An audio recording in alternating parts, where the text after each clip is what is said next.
నమస్కారం. ధర్మ సందేహాలు కార్యక్రమానికి స్వాగతం. ఈనాటి కార్యక్రమంలో మన ధర్మ సందేహాలని నివృత్తి చేయడానికి మన స్టూడియోకి విచ్చేశారు ప్రముఖ ఆధ్యాత్మిక గురువులు రామాయణ ప్రవచన సుధాకర డాక్టర్ మైలవరపు శ్రీనివాసరావు గారు. మరి మనందరం కూడా వీరి ద్వారా మన ధర్మ సందేహాలని నివృత్తి చేసుకుందాం. నమస్కారం గురుగారు. నమస్కారం. క్షేమంగా ఉన్నారు, ఆరోగ్యంగా ఉన్నారు? గురుగారు, ఈరోజు మాఘమాసం అమావాస్య ఆదివారం, ఈ రోజు యొక్క విశిష్టతను వివరించండి. అద్భుతం. మనకి అమోఘమైన కాలాన్ని ఇచ్చేటటువంటి వాడు, కాలాన్ని కొలిచే ఏర్పాటు చేసినవాడు సూర్యుడు. రాత్రిపూట కాలాన్ని గురించిన విధానాన్ని తెలియజేసేవాడు చంద్రుడు.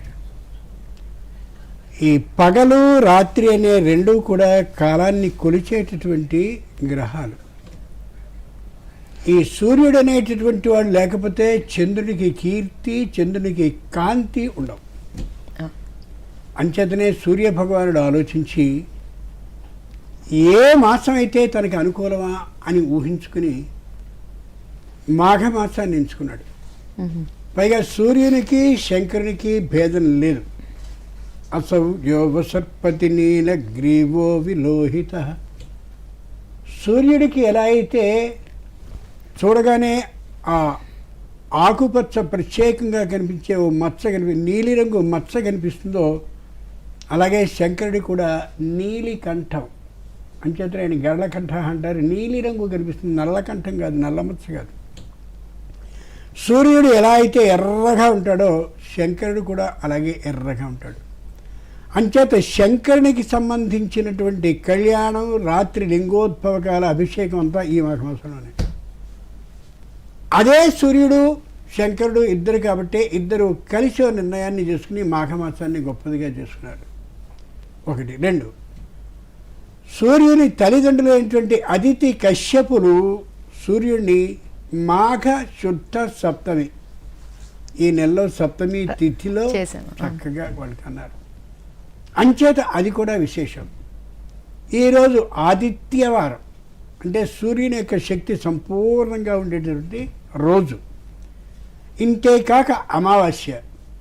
అమావాస్య నాడు పూర్తి చంద్రుడు అసలు కనిపించాడు, సూర్యునితోనే ఉంటాడు, ఏ ప్రకాశం లేకుండా ఉంటాడు, అమోఘమైన ప్రకాశాన్ని ఇస్తాడు సూర్యుడు.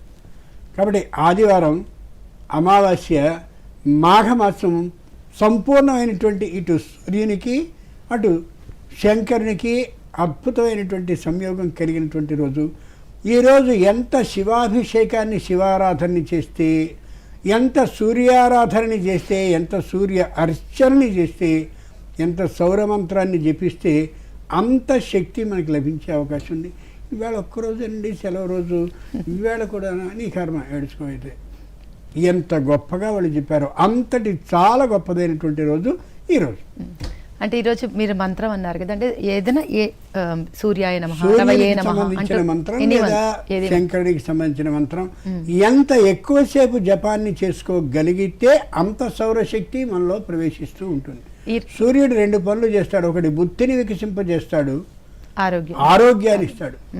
శరీరము బుద్ధి అన్నప్పుడు ఆరోగ్యం ఆ బుద్ధికి ఈ శరీరానికి ఒంటికి కావాల్సిందే ఉంది.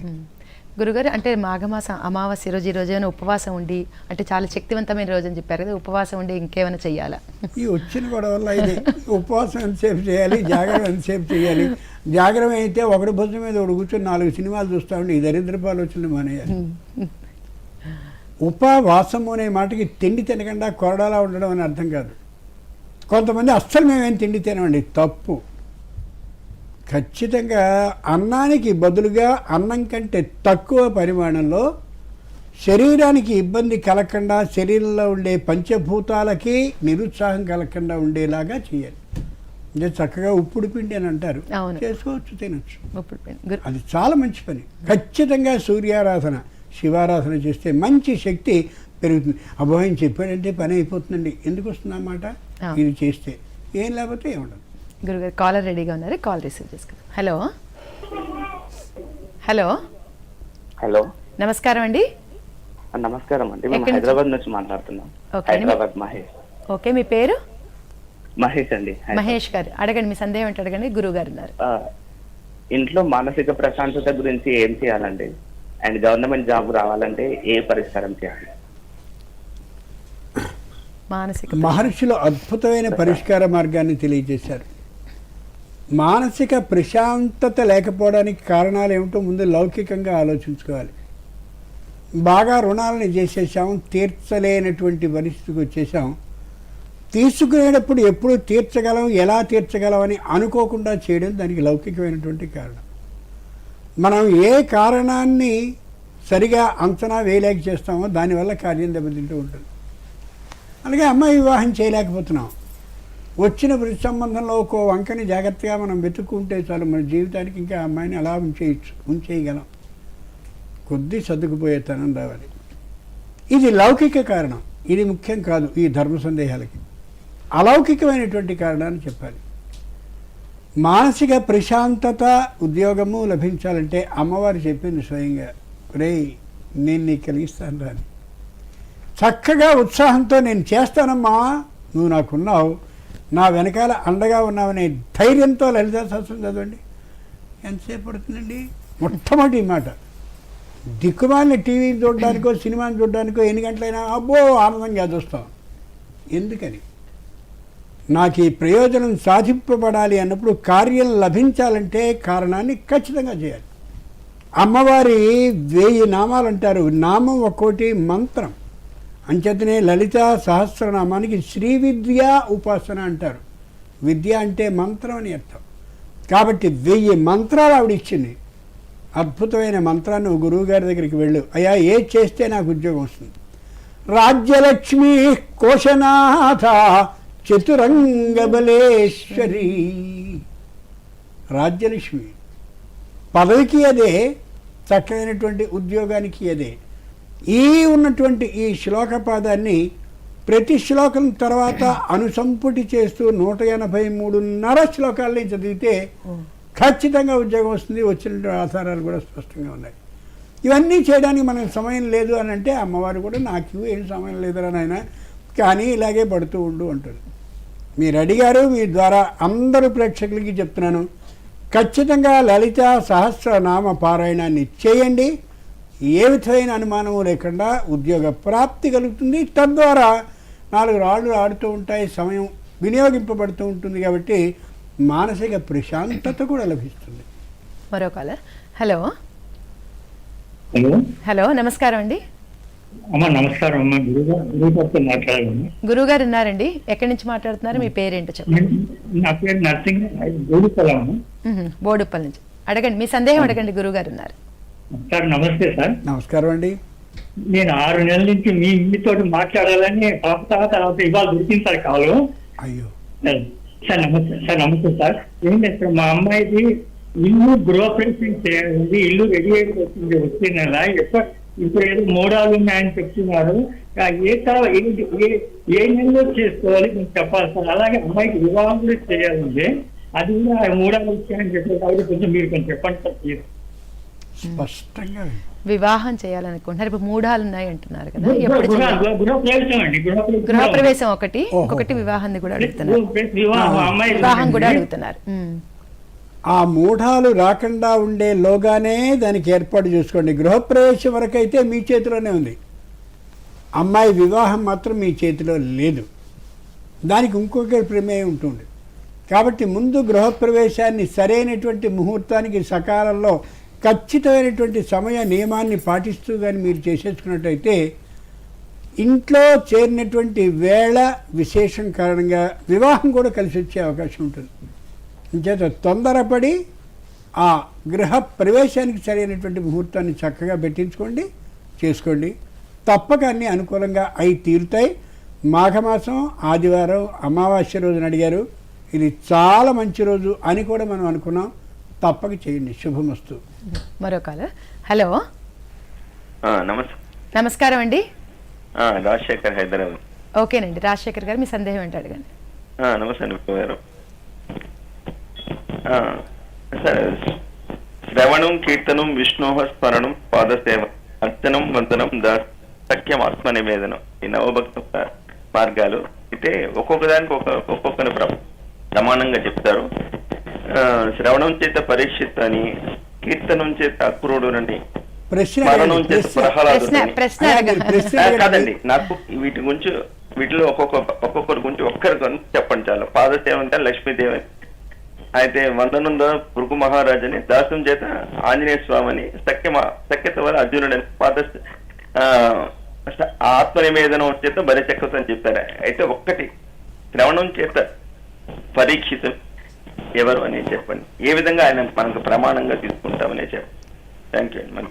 మంచి యవ్వనంలో ఉన్నటువంటి వ్యక్తి, 26 సంవత్సరాలు దాదాపుగా ఉన్నటువంటి వ్యక్తి, బ్రహ్మాండమైనటువంటి రాజ్యాన్ని ఏలగలిగిన శక్తి, సామర్థ్యము, అవకాశము ఉన్నటువంటి వ్యక్తి. పాముకాటు శాపం లభించింది. హరుడు ఎవ్వరు అడ్డినపో తక్షకుని కారణంగా ఖచ్చితంగా చస్తావనే శాపం లభించింది. ఆ శాపాన్ని పరీక్షిత్ మహారాజు, అయ్యో ఇంతకాలం రాజ్యాన్ని చేయలేకపోతానా, ఇన్ని రాజ్య భోగ భాగ్యాలు అనుభవించలేకపోతానా, క్షత్రియుడైనటువంటి నేను ఎందరూ స్త్రీలైనా వివాహం చేసుకోవచ్చు కదా, ఒక్కరిని కూడా చేసుకునే అవకాశం లేదా అని దుఃఖపడ్డా. ఖచ్చితంగా ఇది పరమేశ్వరుడు ఏదో అనుగ్రహాన్ని నాకు ఇప్పించడానికే ఇట్లాంటి ఇబ్బందిని కలిగించాడు అనుకుని 7 రోజుల్లో నాకు ముక్తిని గురించి ప్రసాదించగలిగిన అధ్యాత్మ విద్యని బోధించగలిగిన శక్తి ఉన్నవారు ఎవరన్నారని అడిగాడు. అది విశేషం. భాగవతాన్ని చదివిన తర్వాత సూరయ్యలా ఉన్నాడు, భాగవతాన్ని విన్న తర్వాత సూర్యుడిలా ఉన్నాడు. మారుతాడు ఖచ్చితంగా. మారినప్పుడే భాగవతాన్ని విన్నట్టు. అంతే. 7 దినంబుల ముక్తిని కూడగా ఏ రీతి కలుగు. వెంటనే వ్యాసుడున్నాడు, శుకుడున్నాడు అక్కడే. 18 పురాణాలు రాసినటువంటి వాడు వ్యాసుడు. అద్భుతమైన అనేకమైన గ్రంథాలను రాసిన వాడు వ్యాసుడు. శుకుడు ఏం రాయలే. బ్రహ్మాండమైనటువంటి వృద్ధ విధానం కలిగిన వాడు, పాండిత్యంలో కూడా వృద్ధుడు వ్యాసుడు. శుకుడు చిన్నవాడు, శరీరం మీద నులుపు కూడా లేనటువంటి వాడు. అందరూ శుకుడిని చూపించారు. మా నాన్నుండగా నేను అని అనలా, మా అబ్బాయి ఏం చదువుకోలేదు నేను గొప్పవాడిని అని వ్యాసుడు అనలా. అంతే. ఇక్కడ కూర్చుంటావా చెప్తానన్నాడు. ఏం చెయ్యాలి? నీ రాజ్యాన్ని విడిచేయి, నీ భార్యని విడిచేయి, నీకున్నటువంటి ఇంకెవరైనా సంతానం ఉన్నట్టయితే వాళ్ళని విడిచేయి, నీ మంత్రులు, సేనాధిపతులు, భటులు, గిటులు ఎవ్వరు రావడానికి ఇలా నేను చెప్తాను, నువ్వు విను. ఎంత గొప్ప మాట. ఇదానీమేవ త్యజ్యతే, అన్నీ విడిచేస్తున్నా, ఇక్కడే కూర్చుంటాను.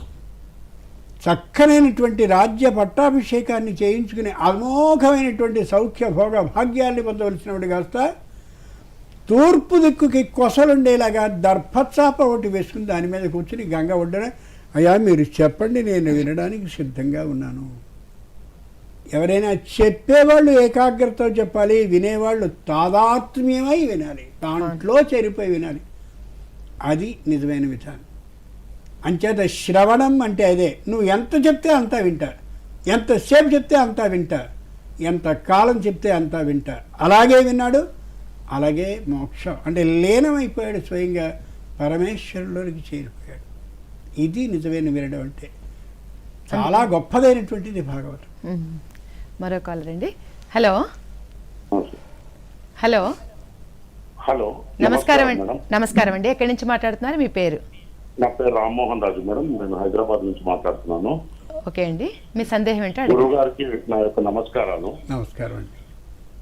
గురువు గారు, ఇంతకుముందు మనకి గుళ్ళలో మామూలుగా అంటే పెద్ద పెద్ద దేవాలయాల్లో కొబ్బరికాయలు బయట ఎక్కడో కొట్టబడుతున్నాయి. ఈ మధ్య గ్రామీణంలో కూడా చిన్న చిన్న దేవాలయాలు కూడా కొబ్బరికాయ ఒక దగ్గర కొడుతున్నారు, విగ్రహం ఒక దగ్గర ఉంటుంది. అంటే స్వామి ఎవరైనా ఒకరే, నేను కూడా నమ్ముతాను. కానీ ఆ ప్రదేశానికి ఈ ప్రదేశానికి సంబంధం లేదు. నేను చాలా క్షేత్రాలు ఈ మధ్య తిరిగాను. అంటే సేమ్ ఫలితం ఉంటుందా? అంటే కొబ్బరికాయ ఎక్కడ కొట్టినా కదా ఆ ప్రాంతంలో. రెండోది, దీంట్లో ఇంతకుముందు చిన్నపిల్లలు నాగుల చవితికి కొబ్బరి చిప్పలు, నువ్వులు కలిపి తినిపించేవాళ్ళు. ఈ మధ్య కాలంలో ఆ సాంప్రదాయం లేదు. నా చిన్నతరంలో 44 సంవత్సరాలు నాకు. అంటే నాగుల చవితి రోజే అప్పుడు అది లావు కొబ్బరి ఏదో పేరంట, కిరిడి కొబ్బరి ఏదో అంటారు. దానివల్ల ఏమైనా ఉపయోగాలు ఉన్నాయా?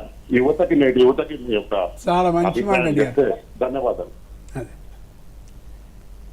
మీరు మొత్తం ఉన్నటువంటి పూజాకల్పాలు ఎన్ని పూజలకు ఉన్నాయో, ఏ కల్పాన్ని తీసినా నాలికేరం చిత్వా, కొబ్బరికాయ కొట్టి అని ఉండదు. చాలా ధైర్యంగా ప్రమాణబద్ధంగా చెప్తున్నాను. మీరు శ్రీ వెంకటేశ్వర స్వామి ఆలయానికి వెళ్ళినా, కాళహస్తీశ్వర దర్శనానికి వెళ్ళినా, మరెక్కడికి వెళ్ళినా కొబ్బరి బొండం ఆ పైన తల తీసి దాంట్లో ఉన్న నీళ్ళతోనే అభిషేకాన్ని చేస్తారు తప్ప కొబ్బరికాయని కొట్టి చేయరు. అనారోగ్యం ఎవరికైనా వచ్చినట్టయితే కొబ్బరికాయ నీరు తాగగా చెప్పడు వైద్యుడు, కొబ్బరి బొండంలో నీటిని మాత్రమే తాగమంటాడు. ఏదో ఓ రోజున దురదృష్టవశాత్తు ఎక్కడి నుంచో ఈ కొబ్బరికాయలు కొట్టడం అనేది వచ్చింది. అక్కడి నుంచి మంచి వ్యాపారస్తులకి అద్భుతంగా జరుగుతుంది. కొబ్బరి చిప్పలు అమ్మడం, ఆ కొట్టేవాడు కూడా చాలా తెలివితేటలుగా ఉంటాడు. సగం చిప్ప కొట్టి ఇవ్వడం మనకి, చిన్న ముక్క మనకు వచ్చేలాగా పెద్ద ముక్క వాడికి వచ్చేలా చక్కగా కొడుతూ ఉంటాడు. నేను చెప్తున్నాను, పాపం వస్తే నాకు వస్తుంది, ధైర్యంగా చెప్తున్నా పుణ్యం వస్తుందనే కొబ్బరికాయ మానండి. కొబ్బరికాయని చక్కగా తీసి ఆ నీటిని ఆయన స్వయంగా లోపల ఉండేటటువంటి అర్చకుడు అభిషేకాన్ని చేసేలా కొబ్బరి బొండాన్ని ఇవ్వండి. అప్పుడు ఏమవుతుంది, మీరు స్పృశించినట్టు అవుతుంది. కొబ్బరి బొండాన్ని లోపల నీటిని మీరు స్పృశించనట్టు, తాకనట్టుగా కూడా అవుతుంది. అంచేతనే దేవాలయాల్లో తిరుపతి కడితే బ్రహ్మాండం దగ్గర కొట్టాలి, అన్నవరం వెళితే ఇంకో చోట కొట్టాలి. ఆ కొట్టేటటువంటి వాళ్ళు ఏ అశుభ్రమైన వస్త్రాలను వేసుకుని మొహం కూడా కనుక్కోకుండా ఉండేటటువంటి వాళ్ళని చూస్తాం. ఇది కారణం. 2, కొబ్బరి బొండంలో నీళ్లు కానీ పోసినట్టే శివలింగం మీదో, విష్ణు సాలగ్రామం మీదో, ఇంకేదైనా విగ్రహం మీద పోస్తే ఏ విధమైనటువంటి మొత్తం దానికి రంగు మారిపోవడం, అట్లా అయిపోవడం, పెచ్చులుడిపోవడం ఇవన్నీ ఉండవు. అంచేత కొబ్బరి బొండాన్ని మాత్రమే వాడండి. కొబ్బరి కాయని కొట్టాల్సిన అవసరం లేదు. వ్యాపారానికి కావాలి అంటే చక్కగా చేసుకోండి, మంచి ఆదాయం దేవునికి రావాలని చాలామంది ఈ ఊరు అనుకుంటున్నారు కాబట్టి మంచి అవకాశం అది. 2వది, పాతకాలపు ఆచారం చాలా గొప్పది. అది ఆ ఉండేటటువంటి ఎండు కొబ్బరి అంటారు, కొందరు చోట్లేమో కుడకలని అంటారు. దాంట్లో నువ్వుల్ని కలిపి కానీ జాగ్రత్తగా మెత్తగా చేసి ఓ చిన్న అంటే ఉసిరికాయ అంతా వేసుకుంటే శారీరకమైనటువంటి ఇబ్బందులు తొలగుతాయి. ముఖ్యంగా ఉదర బాధ తీరుతుంది. తరచు దప్పిక వేడి ఉంది అంటే దాహం, అది కూడా తొలుగుతుంది. మన పూజా విధానాల్లో ఏది సంప్రదాయంగా పెట్టారో అవన్నీ చాలా గొప్పదైనటువంటి విధానాలే. మనం వాటిని పోగొట్టుకుంటున్నాం, అవన్నీ పాటిస్తున్నాం. నల్ల నువ్వులతో చేస్తారు, హోమాన్ని చేసేప్పుడు నల్ల నువ్వులు చేస్తారు. నల్ల నువ్వులు ఎంత గొప్పవో. ఆవాలతో చేస్తారు, ఆవాలు ఎన్ని రోగాల్లో మాన్పిస్తాయి. ఇవన్నీ చెప్పాలంటే మరీ పెద్ద ఉపన్యాసం అవుతుంది, మన సమయం తక్కువ కాబట్టి చెప్పలేకపోతున్నాను. కానీ పూజలో వాడేటటువంటి ప్రతి వస్తువు, ప్రతి ప్రసాదము అన్నీ చాలా మంచిదే. ఎక్కడ మనం కలియుగం కాబట్టి పైకి వెళ్ళలేమో అని ఆలోచించి ఇడ్లీలని, ఉప్మాలని, గారెల్ని, ఇంకా దిక్కుమాలిన వాటిలన్నింటినీ వేస్తున్నారు. అపచారం ఇది, మాననిది. ఒక్కళ్ళైనా ఎదురు తిరిగితే ఖచ్చితంగా మనం సరైనటువంటి పద్ధతికి వస్తాం. మరో కాల్. హలో హలో హలో నమస్కారం అండి. హలో నమస్కారం అండి. చెప్పండి, ఎక్కడి నుంచి మాట్లాడుతున్నారు, మీ పేరు, సందేహం ఏంటో అడగండి. కడవకొల్లు సూర్య అశోక్ కుమార్, సీతానగరం మండలం అండి, తూర్పుగోదావరి జిల్లా నుండి మాట్లాడుతున్నాం. ఓకే అండి, మీ సందేహం ఏంటో అడగండి. అయితే ఈ మాసంలో ఎక్కువగా బ్రహ్మోత్సవాలు జరుగుతుంటాయి కదండి. అంటే ఈ యాదగిరి లక్ష్మీ నరసింహ గారి బ్రహ్మోత్సవం కూడా ఎల్లుండి నుండి జరుగుతుంటాయి కదా. అయితే బ్రహ్మోత్సవాలు ఎన్ని రోజులు జరుగుతాయి, అసలు బ్రహ్మోత్సవాల యొక్క ప్రాముఖ్యత ఏంటి అనేది తెలియజేయగలరండి? అది మంచి ప్రశ్న. బ్రహ్మ, విష్ణు, మహేశ్వరుడు అనే ముగ్గురికి ఆ ఆదిలక్ష్మి 3 విధాలైనటువంటి అనుగ్రహాన్ని ఇస్తూ నువ్వు సృష్టించు, సృష్టించిన వాళ్ళని ఎంతకాలం పాటు ఉండాలో అంతకాలం నువ్వు రక్షించు అని విష్ణువుకి, ఈ సృష్టింపబడ్డ వాళ్ళని నువ్వు రక్షించాక ఎప్పుడు వారికి సమయం అయిపోతుందో అప్పుడు నువ్వు లయం చేయని శంకరుడికి ఇచ్చి ముగ్గురికి 3 ఉద్యోగాలను ఇచ్చింది ఆ తల్లి అనుగ్రహపూర్వకంగా. అలా చేసేటప్పుడు మిగిలిన వాళ్ళిద్దరికీ రూపం ఉంది, బ్రహ్మకి రూపం లేదు. బ్రహ్మ ప్రార్థించాడు, అమ్మా ముగ్గురు నీకు సమానమే, నేను అసలు ఎక్కడా కనిపించే విధానమే లేదు, నేను నా కంఠంలో సరస్వతి దాగుంది కాబట్టి నేను వినిపిస్తానే తప్ప, అంటే అమోఘమైన వేదనాదం ద్వారా వినిపిస్తానే తప్ప కనిపించాను. అంచేత నాకు ఏదైనా ఒక అవకాశాన్ని అంటే తల్లి పిల్లల యొక్క అనుబంధం తెలియాలంటే పురాణాలను చదవాలి, నవలలను చదవడం కాదు. వెంటనే ఆ తల్లి అంది, నేను నిన్ను మర్చిపోతాను రా, ముగ్గురు ఉన్నప్పుడు ముగ్గురిని నేను స్వయంగా సమానమైన స్థితిలో చూస్తాను. ఏ ఉత్సవం దేవుడికి జరిగినా, ఏ ఉత్సవం ఏ దేవుడికి జరిగినా, ఏ ఉత్సవం ఏ దేవుడికి ఏ రోజున జరిగినా నువ్వే స్వయంగా వారిని ఆహ్వానించి తేవాలి. అంచేతనే మీరు తిరుమల బ్రహ్మోత్సవం జరుగుతుంది అనుకోండి, ముందు ఖాళీగా రథం వెళుతూ ఉంటుంది. ఆ రథం ఎవరిది అంటే ఈ అందరినీ ఆహ్వానించి స్వయంగా ఆ ఉత్సవాన్ని నడిపించడానికి వెళుతున్నటువంటి బ్రహ్మతిని అర్థం. కాబట్టి బ్రహ్మ లేకుండా ఉత్సవం ఉండదు. బ్రహ్మోత్సవం అంటే ప్రత్యేకంగా కొన్ని రోజులే మనం ఎందుకు చేస్తున్నామంటే ఆర్థికమైన లోటు కారణంగా. ప్రతిరోజు బ్రహ్మే వీళ్ళని పిలుచుకురావాలి, ప్రతిరోజు ఆయనే ఆహ్వానించి వీరందరినీ తేవాలి. తెచ్చిన తర్వాతే కార్యక్రమం జరుగుతూ ఉండాలి. అంచేత బ్రహ్మ వినిపిస్తాడు కాబట్టే మొట్టమొదటి మంత్రం ప్రారంభమవుతుంది, తరువాత ఇంకేదైనా అవుతూ ఉంటుంది. కాబట్టి ప్రతిరోజు జరిగేది బ్రహ్మోత్సవమే, ప్రతిరోజు వినిపించేది బ్రహ్మ కంఠంలో దాగున్నటువంటి సరస్వతి దేవి ద్వారానే. కాబట్టి నిత్య బ్రహ్మోత్సవాలు అంటారు, ఇది కారణం. మరో కాలం. హలో హలో, నమస్కారం. నమస్కారం అండి. నమస్కారం అమ్మా. నమస్కారం అమ్మా. నా పేరు ఆంజనేయులు, కల్లూరు, ఖమ్మం జిల్లా. ఓకే అండి, సందేహం ఏంటండి? గురువు గారికి నమస్కారం స్వామి. నమస్కారం. నాకు 76వ సంవత్సరం వచ్చి 5 నెలలైంది. మా నాన్నగారికి ఆర్థికం 55 సంవత్సరాలు పెట్టాను. మా అమ్మగారికి 29వది శ్రీరామం వెళ్ళిన తర్వాత పెట్టాల్సి వస్తుంది. ఇక రాంగ నాకు ఓపిక కూడా తగ్గిపోయింది. మరి నేను ఇప్పుడు శాస్త్ర విరుద్ధంగాని ఏమైనా ప్రత్యామ్నాయాలు ఉంటాయా చెప్పగలరు? నేను రోజు రుద్రాభిషేకం చేసుకుంటాను శివపంచాయనానికి, మరి అది కూడా శక్తి సరిపోవట్లేదు. ఏం చేయమంటారు? దయచేసి చెప్పగలరు. చాలా మంచి ప్రశ్న. దూరదర్శన్ ప్రేక్షకులందరికీ తెలియాల్సిన ప్రశ్న కూడా సమాధానం. వయస్సు అనేది ఖచ్చితంగా అలా ఆ విధమైన స్థాయికి ప్రతి వ్యక్తిని తెస్తుంది. ఒక స్వాముల వారి దగ్గరికి వెళ్ళినప్పుడు ఆయన ఇలా నడువు వంగిపోయి ఏం చేయలేక మధ్య మధ్యలో తూలుడు నిద్ర వస్తూ ఉంటే ఆయన చెప్పిన మాట నేను చెప్తున్నాను. నువ్వు నీకుగా ఒక వ్యక్తిని ఏర్పాటు చేసుకో. నువ్వు చేసేటటువంటి ప్రతినిత్య పూజా కార్యక్రమాలు ఏమున్నాయో ఆ వ్యక్తి చేత చేయించు. అతడికి ఇంత అని చెప్పి ఇచ్చేసి నువ్వెక్కడో కూర్చోకు, అక్కడే కూర్చో. ఓపిక ఉందా? కూర్చో. ఓపిక లేకపోతే పక్కన చిన్నగా ఒక పాన్పులాంటిది ఏదో పరుచుకుని చాపలాంటిది వేసుకుని పడుకో. ఆయన చేయించు, కానీ ప్రతినిత్యం మాత్రం ఆయన చేత చేయించేలా చేయించుకో.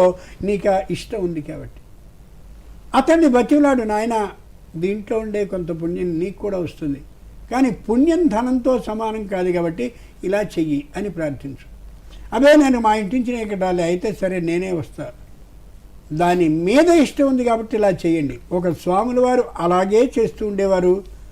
అలాగే దాదాపు 98 సంవత్సరాల పాటు జీవించారు మహానుభావులు. అలా చేసుకో అంచేత అలా చేయడం. చాలామంది దేవతార్చనలు తీసుకెళ్ళి చేసేటటువంటి వాళ్ళందరూ కూడా ఓపిక తగ్గిన తర్వాత నిత్యం దేవతార్చన చేసేటటువంటి వారు ఎవరుంటారో గమనించుకుని వాళ్ళకి ఇవ్వడం నేను అడుగుతున్నాను.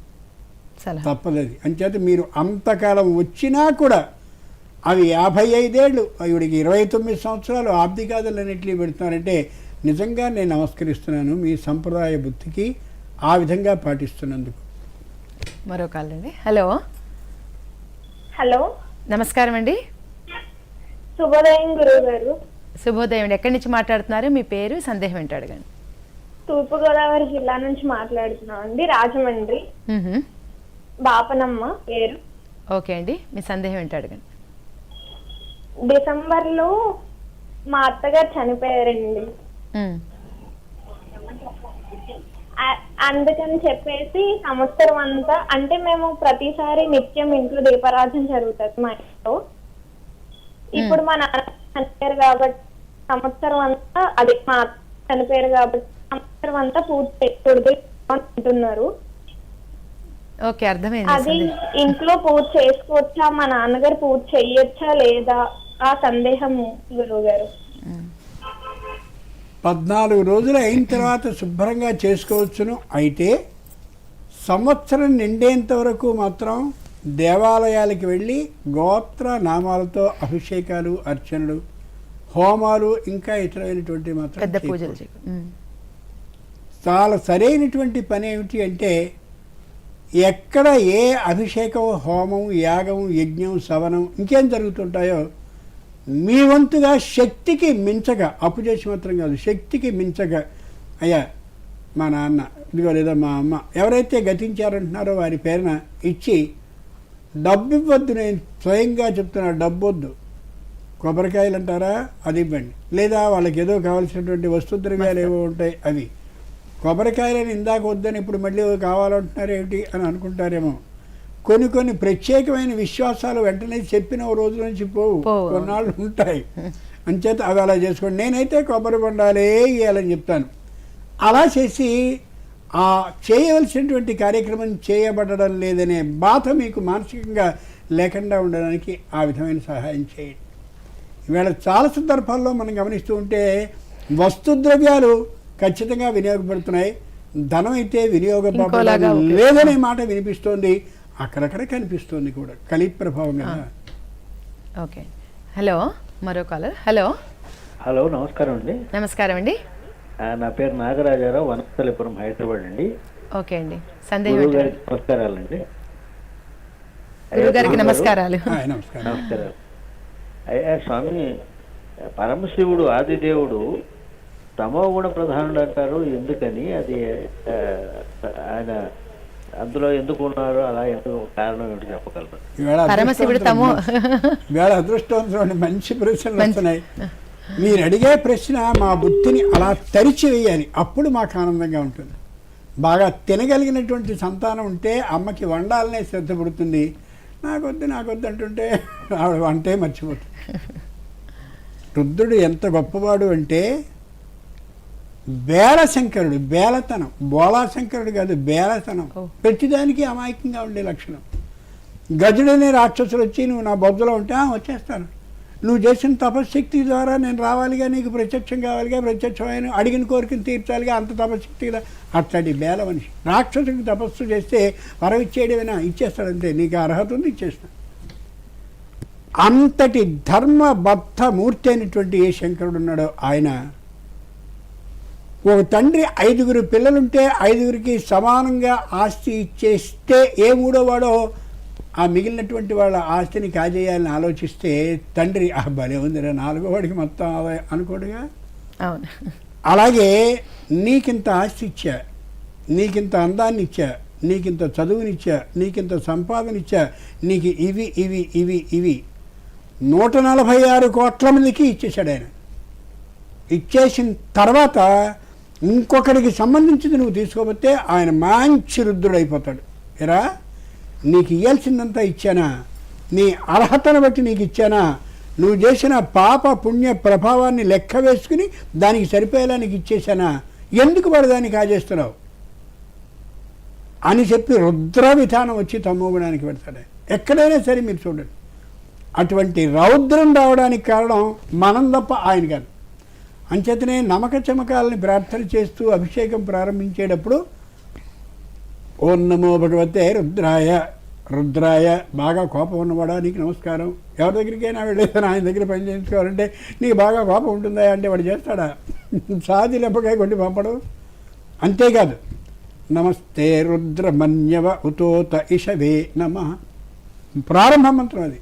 నమస్తే రుద్ర, మంచి కోపం ఉన్నవాడా, మన్యవే, మంచి పట్టుదలతో గట్టి కోపం కలిగినవాడా, నీకు నమస్కారం అంటే. ఎందుకంటే ఇది నేను తప్పు చేశాను, ఇంకొకటిది నాది కానటువంటి దాన్ని తీసుకోబోతున్నాను, అంచేత నీ కోపం వస్తుంది. నీ కోపానికి కారణం ఎవరో కాదు, నేను. అంచేత తమోగుణం శంకరుడికి వస్తుంది అంటే ఆయన కళ్ళు ఎర్రగా ఉన్నాయంటే తప్పు మనం చేశాం, ఆయన కోపం తెప్పించాను తప్ప మరొకటి కాదు. ఓ ఇంట్లో అందుకనే పూర్వం రోజుల్లో అయితే మా చిన్నతనాలు అయితే నాన్న కోపం వస్తుందిరా రేకు అనేవారు. అమ్మ దగ్గరగా ఉండేది, నాన్నని దూరంగా ఉంచినట్టుగా ఉంచి నాన్న కోపం వస్తుంది, ఆ భయంతో ఆగేవాడు. ఈవేళ అమ్మ భయం, నాన్న చనువు, అంచేతనే పిల్లలు ఎలా ఉంటున్నారో మనకి స్పష్టంగా అర్థమవుతుంది. కాబట్టి రుద్రుడిగానే ఉండాలి ఆయన, కారణం మనమే కాబట్టి. చక్కగా చెప్పారు. మరో కాల్. హలో హలో హలో, నమస్తే అండి. నమస్తే, నా పేరు ప్రేమ్. మీ వాయిస్ బ్రేక్ అవుతుందండి. హలో చెప్పండి. వినపడుతుందండి? ఇప్పుడు చెప్పండి. ఆ, ఎక్కడి నా నుంచి? పేరు ప్రేమ్ అండి, హైదరాబాద్ నుంచి. ఓకే, ప్రేమ్ గారు. గురువు గారికి పాదాభివందనం. పరమేశ్వరార్పణ నుండి. గురువు గారు, ఈ సుందరకాండలో ఒక డౌట్ ఉంది. హనుమంతుడు వారు సేనాధిపతులు కొంచెం గట్టిగా మాట్లాడరా ప్రేమ్ గారు. హనుమంతుల వారు సుందరకాండలో అది అర్థమైంది. సేనాధిపతుల్ని, మంత్రి కుమారుల్ని, అక్షకుమారుల్ని వాళ్ళని చంపినప్పుడు వాళ్ళందరూ రథములతో 8 గుర్రాల మీద వస్తారు. ఆ 8 అనేది ప్రాముఖ్యత ఏంటండి? 8 సంఖ్య అన్ని చోట్ల 8 గుర్రాలు మాత్రమే కాదండి. సుందరకాండలో వచ్చినటువంటి సందర్భంలో 8 గుర్రాలతో వచ్చిన వాళ్ళు ఒకళ్ళే తప్ప అందరూ 8 మీద మాత్రమే రాల. వచ్చినటువంటి వాళ్ళందరినీ కూడా 8 గుర్రాలని ఒకే ఒక్కసారిగా ఆంజనేయుడు చంపేశాడు తప్ప ఒకటి తర్వాత ఒకటి మాత్రం చంపల. అద్భుతంగా ఆంజనేయ స్వామి గదలు పుచ్చుకుని కొట్టినట్టుగా లోకంలో చెప్పుకుంటూ ఉంటారు. ఆంజనేయుడికి గదకు అసలు సంబంధం లేదు. ఆంజనేయుడి చేతిలో గద ఉండనే ఉండదు. మనకి ఎక్కడ కూడా ఆంజనేయుడు చేతితో చూపిస్తుంటుంది. కొంతమంది ఎడం చేతితో చూపిస్తుంటారు, కొంతమంది కుడి చేతితో చూపిస్తుంటారు, కొంత భుజం మీద. ఈ తప్పైన దానికి ఎన్నైనా పెట్టేసి తప్పే ఉంది. ఖచ్చితంగా ప్రమాణబద్ధంగా చెప్తున్నాను. పరిఘేన ఆయుధం ఉంటుందంటే మందంగా ఉండి బరువుగా ఉండి ఇంత పొడుగ్గా ఉండేటటువంటి ఇనప బద్ది ఏది ఉంటుందో దాన్ని పరిఘ అంటారు. అదే ఆయన చేతిలో. దాన్ని పట్టుకుని ఆయన వధించాడు. ఎక్కడ గద అనేది కనిపించద్దు. ఈ గదలతో రాక్షసులు వచ్చారు.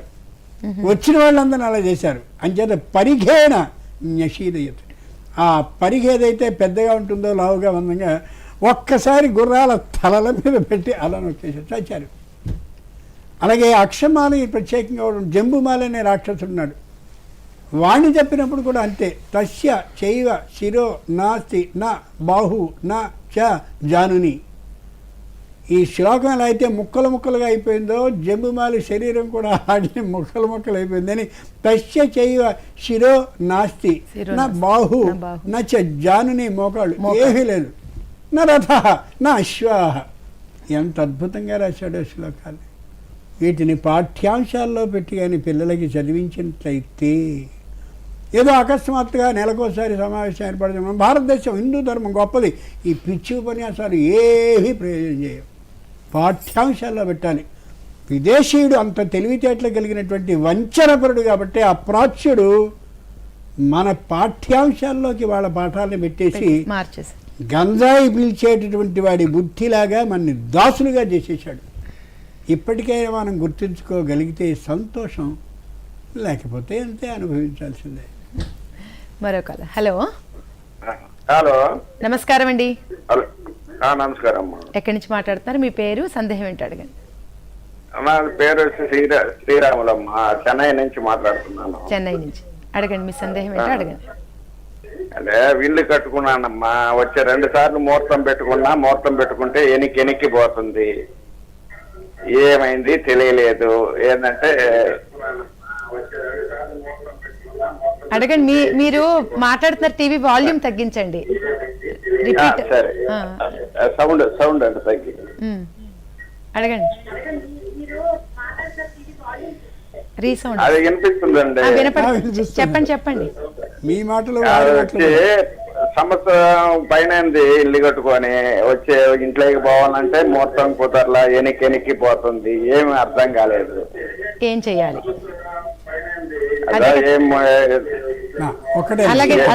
ప్రాబ్లం అనేది తెలియలే. వ్యాధి తగ్గాలి అంటే సరైన వైద్యుడికి చూపించుకోవాలి. ముహూర్తం వెనక్కి వెళ్లకుండా ఉండాలంటే సరైన ముహూర్త నిర్ణయం చేయగలిగిన పండితుని దగ్గరికి వెళ్ళాలి. ఇంటికి వచ్చినటువంటి చుట్టాలందరూ బాగా ఆనందపడి వెళ్ళాలి అంటే వివాహానికి సంబంధించిన విందుకి వస్తువుల్ని తేవడం కాదు, మంచి వంటవాడిని 10 రూపాయలు ఎక్కువ ఇచ్చి తెచ్చుకోవాలి. లేకపోయినట్టే హిందూపురం దగ్గర నుంచి శ్రీకాకుళం వరకు అందరూ ఇంకేం మాట్లాడుకోరు, దీని గురించే మాట్లాడుకుంటారు. ఆలోచించుకోగలగాలి. వెనక్కి ముహూర్తం వెళ్ళే ప్రశ్నే ఉండదు. చాలామందికి ముహూర్తాలు పెడుతూ ఉంటాం, చక్కగా అవుతూ ఉంటాయి. ఎందుకని?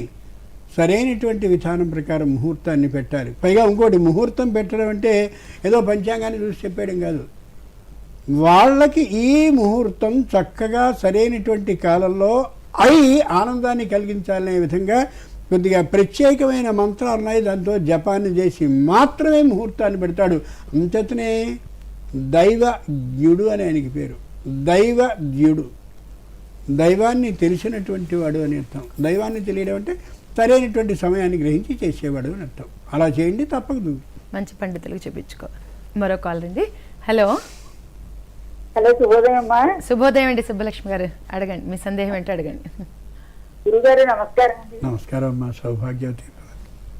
గురుగారు మీ పాదాభివందనాలు. ఇవాళ అమావాస్య మాసంలో ఆఖరి ఆదివారం నాకు మా వారికి మీ వాయిస్ బ్రేక్ అవుతుందండి సుబ్బలక్ష్మి గారు. అది ఒక సందేహం గారు. అడగండి అడగండి. సందేహం గురుగారు, వాలి సుగ్రీవుడికి వానర రూపం ఎందుకు వచ్చింది? వాలి సుగ్రీవుడికి శనివారం నాడు ఆకుకూరలు కొనకూడదంటారు, అది వివరించండి గురువు గారు. మరొకసారి చెప్పండి. శనివారం నాడు ఆకుకూరలు కొనకూడదు. ఆకుకూరలు కొనకూడదంటారు, ఎందుకని? శనివారం నాడు ఆకుకూరలు కొనకూడదు అనేది ఎక్కడ ఏ శాస్త్రంలో, ఏ పురాణంలో, ఏ ధర్మశాస్త్రంలో లేదు. చక్కగా కొనుక్కోండి, సందేహంగా కొనుక్కోవచ్చు. ఇక వాలి సుగ్రీవులు వృక్షరజుడు అని కొన్నారు. అతను స్త్రీ రూపాన్ని పొందాడు. పొందినటువంటి కారణంగా స్త్రీ రూపాన్ని పొందినటువంటి అతనికి వాలి సుగ్రీవుడు అనేటటువంటి వారు ఈ విధమైనటువంటి దాంతో కలగడం చేతనే పూర్తి స్త్రీ రూపం కలిగింది. పూర్వులు ఏది చెప్పినా ప్రమాణబద్ధంగా చెప్తారు. వాళ్ళకి ఆ విధమైన రూపం రావడానికి కారణం ఇది. వానర రూపంతో ఉంటే వానర రూపమే, అశ్వరూపంతో ఉంటే అశ్వరూపంతోనే సంతానం అలా కలుగుతూ ఉంటుంది. కేవలం వృక్షరజుని సంతానం కావడం వల్ల ఈ విధమైన పద్ధతులు వచ్చాయి అనేది యథార్థం. మరో కాల్. హలో. హలో, నమస్కారం. మా సత్యనారాయణమూర్తి కాకినాడ నుంచి అండి. ఓకే అండి, మీ సందేహం ఏంటో అడగండి. ఇప్పుడు ఇది కొద్ది ఆదిత్య హృదయ స్తోత్రం అండి, రామాయణం యుద్ధకాండ 105వ సర్గ. ఆ సర్గలో పారాయణం చేసేటప్పుడు పాఠాంతరాలు చాలా కనపడుతున్నాయండి. ఇప్పుడు పుల్లెల రామచంద్రుడి గారు రామాయణం నేను చదువుకుంటాను, అందులో ఒక పాఠాంతరం ఉంటుంది, వేరే ఒక చదివితే ఒక పాఠాంతరం ఉంటుంది. ఇప్పుడు దేని ఎలాగా పాఠాంతరాలు పరిగణలో తీసుకోవాలండి, లేకపోతే మనం ఏదో పారాయణం చేస్తున్నాం దాన్నే కంటిన్యూ చేసుకుంటే మంచిదా అని. పెద్ద గురువు గారు నమస్కారం అండి. కొద్దిగా మీరు తప్పని చెప్తున్నానండి. రామాయణ బ్రహ్మ, మీరు రామాయణంలో మీరే చెప్పాలి. ధన్యవాదాలు. ఒక్కటేనండి, ఎవరైతే శ్లోకం మొత్తం అదో 10 శ్లోకాలకి సామూహికంగా ఇంత బరువైన అర్థం రాస్తారో అవి ప్రమాణం అనుకోవద్దు. నాకు పుల్లెల వారంటే చాలా గౌరవం. వారు రాసిన దాని గురించి నేను మాట్లాడటల్లా, తప్పని అంటల్లా. ప్రతి శ్లోకానికి ప్రతి పదానికి వ్యాఖ్య రాసినటువంటి గ్రంథం ఉంది. బ్రహ్మశ్రీ శలాక రఘునాథ శర్మ గారిని మహానుభావులు. ఆయన అబద్ధవాడిగా నేను ఎప్పుడూ చూడలే. ఆయనకి 5 కోడళ్ళు, 5 అల్లుళ్ళు, 5 తండ్రిలా చూస్తారు ఆయన్ని. ఆయన ఆదిత్య హృదయ స్తోత్రానికి అద్భుతమైన వ్యాఖ్యానం రాశారు. రాజమండ్రిలో ఉంటారు. ఆనందవల్లి గ్రంథమాల. ఆనందవల్లి గ్రంథమాల. ఆయన అంటే నాకేం అభిమానం కాదు. ఆయన పుస్తకాలు అమ్మించడానికి నేనేం బ్రోకర్ని కాదు. మన వాళ్ళు ఎప్పుడు కలియుగంలో వంకర ఆలోచనమే ప్రధానం. అందుకనే సొంత సరైనవి రావు. అంచేత ఆ ఆదిత్య హృదయ స్తోత్రానికి అక్షరాక్షరానికి వ్యాఖ్య రాశారండి. ఆ గ్రంథాన్ని కానీ తీసుకుని చిన్నదే, పెద్ద ఖరీదైంది కూడా కాదు. ఆయన దగ్గర ఇస్తే ఉచితంగా కూడా ఇస్తారు. ఆయన పుస్తక వితరణ అని ప్రత్యేకంగా ఒకటి పెట్టారు ఆయన. నాకు ఎవరో ప్రింట్ చేశారు, ఎందుకు ఊరికే ఇచ్చేస్తే సరిపోతుంది కదా, ఎందుకు సంపాదించాలి అని అంతటి ఆత్మసంతృప్తి కలిగిన ఋషితో సమానం. అక్కడికి వెళ్ళండి, శుభ్రంగా తీసుకోండి, చాలా అందంగా ఉంటుంది. ఆయన పేరు బ్రహ్మశ్రీ శలాక రఘునాథ శర్మ గారు. ఏ టీవీ స్టూడియోకి అడిగినా, ఎవరిని అడిగినా నంబర్ చెప్తారు, వెళ్ళి తెచ్చుకోండి. దాంట్లో ప్రతి పదానికి అర్థం రాశారు కాబట్టి ఇది తప్పు అని స్పష్టంగా చెప్పగలిగిన ధైర్యం అనే వ్యక్తి కూడా కాబట్టి వారు, అది చాలా మంచిది. మరో కాల్ అండి. హలో. హలో. నమస్కారం అండి. నమస్కారం అండి. ఎక్కడి నుంచి మాట్లాడుతున్నారు, మీ పేరు? పత్తి నరసింహారెడ్డి, చెన్నారావుపేట, వరంగల్ జిల్లా నుండి మాట్లాడుతున్నాం అండి. ఓకే అండి, మీ సందేహం ఏంటో అడగండి. అంటే గురువు గారు మాసం చివరి రోజు గురించి చెప్పుకొచ్చారు కదండి. అయితే ఎల్లు నుండి పాల్గొన మాసం స్టార్ట్ అవుతుంది కదా, మరి పాల్గొన మాసం యొక్క విశిష్టత తెలియలేదు. అలాగే పాల్గొన మాసంలో ఎక్కువగా బ్రహ్మోత్సవాలు జరుగుతున్నాయని చెప్తున్నాను. లక్ష్మీనరసింహ బ్రహ్మోత్సవాలు, శ్రీశైల బ్రహ్మోత్సవాలు అలాంటి విషయాలు కూడా ఏం చెప్పలేదు. పాల్గొన మాసం గురించి తెలియజేస్తే బాగుంటుంది అని నా యొక్క ఉద్దేశం. పాల్గొన మాసం ఏ ప్రశ్న అడిగితే ఆ ప్రశ్నకే సమాధానం వస్తుంది. ఇందాక పాల్గొన మాసం గురించి మీరు అడుగుంటే ఖచ్చితంగా చెప్పుండేవాడిని. చెప్పలేదు కాదు, ప్రశ్న నేను అడగలేదు అనేది సరైన మాట. అవును. పూర్వ ఫల్గుని లేదా ఉత్తర ఫల్గుని అనే 2 నక్షత్రాల్లో ఏదో ఒక నక్షత్రం పూర్ణిమ నాడు ఉంటే వచ్చే మాసం పాల్గొన మాసం. మంచి చాతుర్యాన్ని, నేర్పరితనాన్ని కలిగించే మాసంగా దీన్ని చెప్తారు. పాల్గొన మాసం చాలా గొప్ప మాట. దీంట్లో వచ్చేది హేళికా పూర్ణిమ అనే పండగ వస్తుంది మనకి. దాన్ని హోలీ అని మార్చాడు ఆ ఇంగ్లీష్ వాడు. ఆ అప్రాచ్యుడు చెప్పేది మనకి నెత్తి మీద వేదం కదా. ఇచ్ఛాశక్తి, జ్ఞానశక్తి, క్రియాశక్తి స్వరూపిణి అమ్మవారి నామాల్లో ఒకటి. ఇచ్ఛాశక్తి, మనం ఇల్లు కట్టుకుందాం అనే ఆలోచన చేసేటటువంటిది ఎప్పుడంటే శివరాత్రి జాగారం చేస్తామే. ఆ రాత్రి ఆ వేళ ఇంతకాలం అయిందా, 50 ఏళ్ళు అయిందా, ఉద్యోగం చేశానా, ఇల్లు లేకుండా ఉన్నానా, సొంత ఇల్లు లేకుండా, అద్దె ఎవడైతే మామూలుగా అద్దెకి ఇల్లు ఇచ్చాడో వాడు అస్తమానం మాట్లాడుతుంటే నోరు మూసుకుని నేను నా భార్య ఉంటున్నాం, అసహ్యంగా లేదు. ఆ ఆలోచనని కలిగించేటటువంటి రాత్రి శివరాత్రి జాగరం. లౌకికంగా ఆలోచించుకోవాలి, అలౌకికంగా భగవంతుడి గురించి ధ్యానించాలి, 2 ఉన్నాయి. అక్కడి నుంచి సరిగ్గా ఈ హేళికా పూర్ణిమ వస్తుంది పాల్గొనంలో. ఇచ్ఛాశక్తి, జ్ఞానశక్తి, జ్ఞానశక్తికి సంబంధించిన పండుగ హేళికా పూర్ణిమ. దాన్ని వేడన్నాక ఇంకో పాడు పేరుతో అనుకుంటున్నాగా, హోలీతో అనుకుంటున్నాం. ఆ వేళ ఆ ఇచ్చకి సరిపోయినటువంటి జ్ఞానం ఎవరిని తెచ్చుకోవాలి, ఎంత సొమ్ము కావాలి, ఎవరెవరిని అడగాలి, ఎవరెవరిని ఆ ఇల్లు కట్టేందుకుగా సంప్రదించాలి, దీని గురించి అనుభవం ఎవరికి ఉంటుంది, ఇవన్నీ ఆలోచించుకోవాల్సిన క్రియకు సంబంధించిన ఆలోచనలన్నీ చేయవలసింది అదిగో హేళికా. అక్కడి నుంచి సరిగ్గా 15 రోజులకు వస్తుంది మనకి. ఏది? ఉగాది. ఏ ఉగాది అయితే మనకు వస్తుందో ఇచ్ఛాశక్తి, జ్ఞానశక్తి, క్రియాశక్తి స్వరూపిణి. ఆ క్రియాశక్తి ఏదైతే ఉంటుందో అన్నీ ఏర్పాటు చేసుకున్నాం. ఇంకేమైనా మర్చిపోయామా? ఇప్పుడు చెక్ లిస్ట్ అని వస్తుంది చూడండి, అన్నీ అయ్యాయా, ఏ పని ప్రారంభిద్దాం. ఆగు. రామచంద్రుని శిరస్సు మీద కళ్యాణాక్షతల్ని దైవతం అందరూ కూడా వేసిన తర్వాత మొదలు పెట్టాలి. కాబట్టి అదిగో శ్రీరామనవమి అయ్యాక ఇంకా పని ప్రారంభిద్దామని అనుకోవాలి. అంతటి అమోఘమైన అవకాశాన్ని ఇచ్చేటటువంటి 3 పండుగలు ఏమిటంటే శివరాత్రి, హేళికా పూర్ణిమ, ఉగాది. ఆ తరువాత రామచంద్రుడికి సాష్టాంగపడి, నాయన కష్టాలు చాలా పడ్డావు, మా కష్టాలు లేకుండా చేస్తావు కాబట్టి ఇలా చెయ్యని అడిగాడు. అంత గొప్పదైన మాసం వారు అడిగినటువంటి పాల్గొన మాసం. ఫాల్గుణ కాదు, పాల్గొన. ఇంగ్లీష్లో ఉంది ఫా, సంస్కృతంలో ఫా. చాలా మంది అంటుంటారు ఏమంటారు అంటుంటారు. కొన్ని ఊత పదాలు వస్తాయి. అలాగే ఫాల్గుణం కాదు, పాల్గొన. పప్ప. మరో కాల్ అండి. హలో. నమస్తే అండి. నమస్కారం అండి, చెప్పండి, ఎక్కడి నుంచి మాట్లాడుతున్నారు, మీ పేరు, సందేహం ఏంటో అడగండి. నా పేరు భాగ్యలక్ష్మిని, రాజమండ్రి చేస్తున్నాను. ఓకే అండి. నమస్తే గురుగారు. నమస్కారం అమ్మా.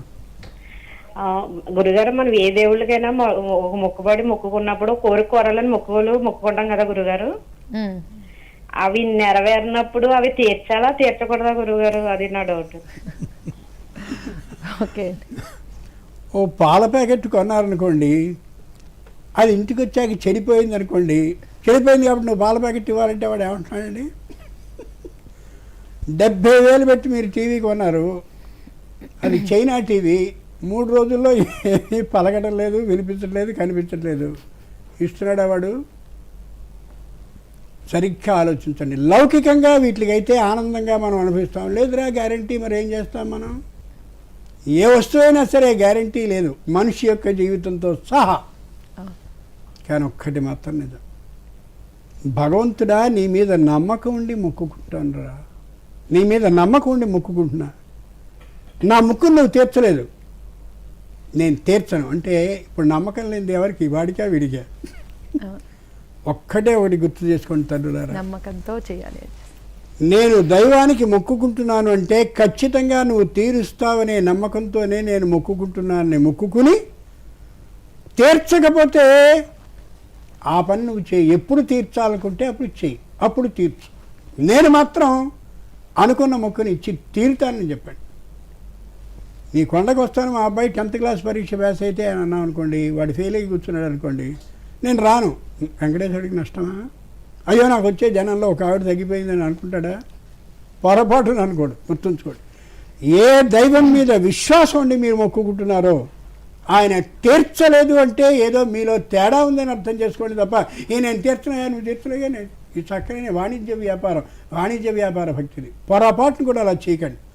సాయిబాబా కథలో అదే కనిపిస్తూ ఉంటుంది. షిరిడీ సాయి కథలో మాకు 15 రూపాయలు ఒకటి దగ్గర అడిగాడు, అలాగే రెండో వాడు 35 రూపాయలు దిగాడు, నోద్దు. ఆ చరిత్ర చెప్పాలంటే చాలా పెద్దదవుతుంది, కానీ మనకి దగ్గరగా జీవించేటటువంటి కథ గురు చరిత్ర. చాలా ఆశ్చర్యంగా అంటూ ఉంటాడు. అంటే భగవంతుడు ఏదో కారణం ఉంది కాబట్టే తీర్చలేదు. ఆ కారణం తెలుసుకునేంత వరకు నేను ఇలా చేస్తూనే ఉంటాను. ఇంకో మొక్కు కూడా మొక్కుకునేవాడు ఇంకా గొప్పవాడు. నేను ఖచ్చితంగా వస్తా, అంతే. అలా చేయాలి. మరొకలా. హలో గురుగారు, నమస్తే గురుగారు. నమస్కారం అమ్మా. పాదపద్మములకు శతకోటి వందనాలు నాయన. నీ ప్రోగ్రాం అన్ని చూస్తా, ఆనందంగా మంచిగా చెప్తారు గురువుగారు. పరమేశ్వర అర్పణ. సంతోషం, ధన్యవాదాలు. ఎక్కడి నుంచి మాట్లాడుతున్నారండి మీరు? మీ పేరు చెప్పండి. సికింద్రాబాద్ చిలకల కూడా ప్రేమలత అండి. ఓకే అండి, ప్రేమలత గారు. అయితే ఒక సందేహం ఉంది గురుగారు మాకు. మా ఆయన చనిపోయిండు, అయితే మేము అమ్మవారికి చేస్తాము పూజలు. అమ్మవారి కుండలు ఉన్నాయి, మరి ఆ కుండలు ఏం చేయాలి? వత్తులు ఉన్నాయి, అవి ఏం చేయాలి? జర గురువు గారు చెప్పండి, కాళ్ళు మొక్కుతా. అయ్యో చూద్దామా. భర్త పోయినంత మాత్రం చేత అంతకు ముందు నుంచి వచ్చేటటువంటి పూజా పురస్కారాలన్నింటినీ ఆపేయాలి అని ఎక్కడా కనిపించదమ్మా. ఏ కౌసల్య, సుమిత్ర, కైకమ్మ అనే ముగ్గురికి భర్త అయినటువంటి దశరథుడు గతించాడో, రామచంద్రుడి ముగ్గురు యొక్క ముఖాన్ని నేను చూడడానికి పక్కన పెట్టలా. కుశీలవులనే పేరు కలిగినటువంటి రాముని యొక్క పుత్రులు ఎవరైతే ఉన్నారో వాళ్ళు శ్రీమద్ రామాయణ కథని వినిపించబోతే ఆ ముగ్గురికి బంగారు సింహాసనాలని వేదిక మీద వేయించి ముగ్గురికి సాష్టాంగపడి ఆ తర్వాత ప్రారంభించాడు.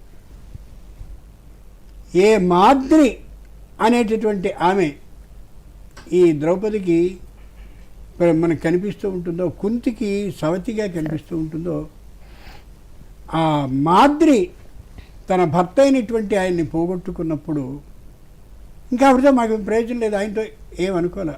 మాద్రి ఇంకా అలా చేస్తూనే ఉంది. అలాగే కుంతి కూడా చేస్తూనే ఉంది. మాద్రిని కుంతిని కూడా పిల్లలు ఇద్దరు ఆదరిస్తూనే వచ్చారు. మాద్రి సహగమనం చేసి వెళ్ళిపోయింది, కానీ ఆ కొద్ది కాలంలో వాళ్ళు గౌరవించారు. కుంతి చక్కగా ఆదరణకి పాత్రురాలైంది. విదురుడు స్వయంగా ఆ రాయబారానికి వెళ్ళినటువంటి సందర్భంలో దుర్యోధనతో మాట్లాడడానికి ముందు విదురుని ఇంటికి వచ్చి స్వయంగా భోజనాన్ని చేస్తాను అన్నాడు. ఆ విదురుని ఇంట్లో కుంతుంది. అబ్బో ఆవిడ కుంతి భర్తలైంది కాబట్టి ఏం లేదు. కాబట్టి భర్త గతించినంత మాత్రాన ఇంట్లో చేస్తూ ఉండేటటువంటి పూజా పురస్కారాదులన్నింటినీ ఆపాల్సిన అవసరమే లేదు.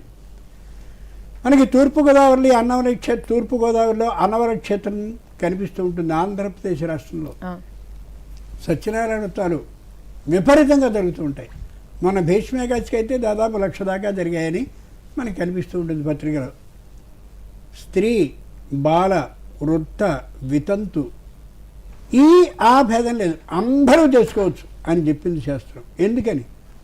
మనం ఇలా ఉండాలి అనే అభిప్రాయంతో. అంచేత నిశ్చయంగా చేసుకోండి. మానసికమైనటువంటి బాధ, మా ఆయన ఉన్నప్పుడు ఎలా అయితే చేసేవాడో నేను అలా చేయగలిగే అవకాశం నాకు లభించింది. దురదృష్టవశాత్తు వారు గతించినా నేను ఆపకూడదని చేసుకోండి. తప్పక సత్ఫలితాలు లభిస్తాయి, మరొకటి కాదు.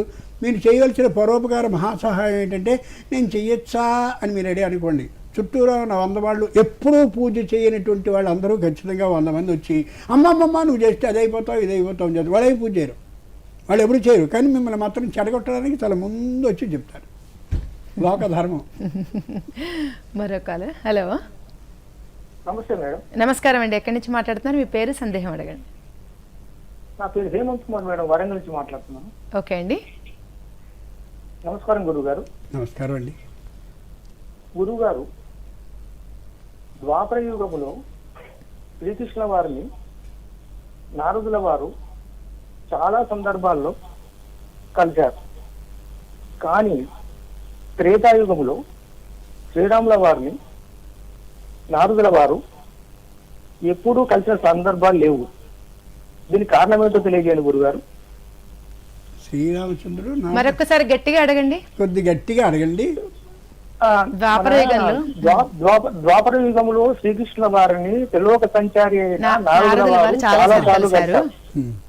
కానీ రామాయణములో రాముల వారిని కలిసినట్టు కనపడట్లేదు.